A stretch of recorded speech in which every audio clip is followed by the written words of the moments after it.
நீ பண்ண தப்பு அவர் அனுபவிக்க போறாரு. ஐயா நான் தப்பே பண்ணலங்க ஐயா. முடி இப்படி இருந்திருக்கிறதுக்கு முடி சிரிக்க கூடாது, மனுஷ இயல்பு சிரிக்க கூடாதுன்னு சொல்றீங்க அதானே? மனுஷ இயல்பு நீங்க சிரிங்க தாராளமா சிரிங்க சொல்றேன். சரிங்க ஐயா, சிரிக்கலங்க ஐயா, சிரிக்கல.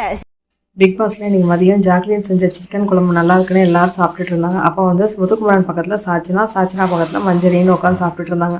அப்போ பிக் பாஸ்லேருந்து ஒரு அனௌன்ஸ்மெண்ட் வந்துச்சு, மைக்கை ஒழுங்காக மாட்டுங்க சாச்சனா அப்படின்னு. உடனே கேப்டன் தீபக் வந்து உடனே ஏஞ்சி வந்தார். அப்போ வந்து மைக்கை ஒழுங்காக மாட்டுங்கன்னு சொல்லிட்டு அந்த நேரம் பார்த்து முத்துக்குமரன் அப்படியே நைஸாக நழுவ பார்த்தாரு. அப்போ வந்து முத்துக்குமரா சாப்பிட்டுவா, நான் வந்து உனக்கு பனிஷ்மெண்ட் அப்படின்னாரு. உடனே சாச்சனா சிரிச்சாங்க. உடனே கேப்டனா தீபக் என்ன சொன்னார், சிரிக்காதீங்க, உங்களுக்காக தான் பனிஷ்மெண்ட் பண்ண போகிறாரு அப்படின்னு சொன்னார். அந்த இடத்துல சாச்சனா வந்து சரி அப்படின்னு சொல்லாமல் என்ன பண்ணாங்கன்னா, அப்போ சிரிக்கக்கூடாதா, அந்த கில்ட்டை என் முகத்தில் காமிக்கணுங்கிறீங்களா, இப்போ சிரிக்கணுமா சிரிக்க வேண்டாமா, அம்மா நீ சிரிமா, மைக்கை மட்டும் ஒழுங்காக மாட்டுமா, அந்த முடியை தூக்கி பின்னாடி போடுமா, நான் ஒழுங்காக தான் போட்டிருக்கேன், இப்போ சிரிக்கணுங்கிறீங்களா சிரிக்க வேணாங்கிறீங்களா அப்படின்னு ஒரு 4 தடவை அதே வார்த்தையே மாற்றி மாற்றி கேட்குறாங்க சாச்சனா.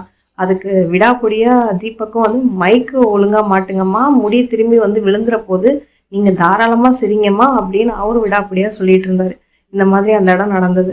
அதுக்கப்புறம் முத்துக்குமரன் வந்து அந்த பனிஷ்மெண்ட்டை செஞ்சுட்டு வந்துட்டு சாச்சனாவுக்கு சம் சஜஷன்ஸ் கொடுக்குறாரு. என்னன்னு பார்த்தா, இது வந்து தேர்ட் பாயிண்ட், நீ வந்து அந்த இடத்துல ஒரு கேப்டனாக அவர் சொல்கிறாரு, சரி ஓகேன்னு சொல்லிட்டு போயிருக்கலாம்.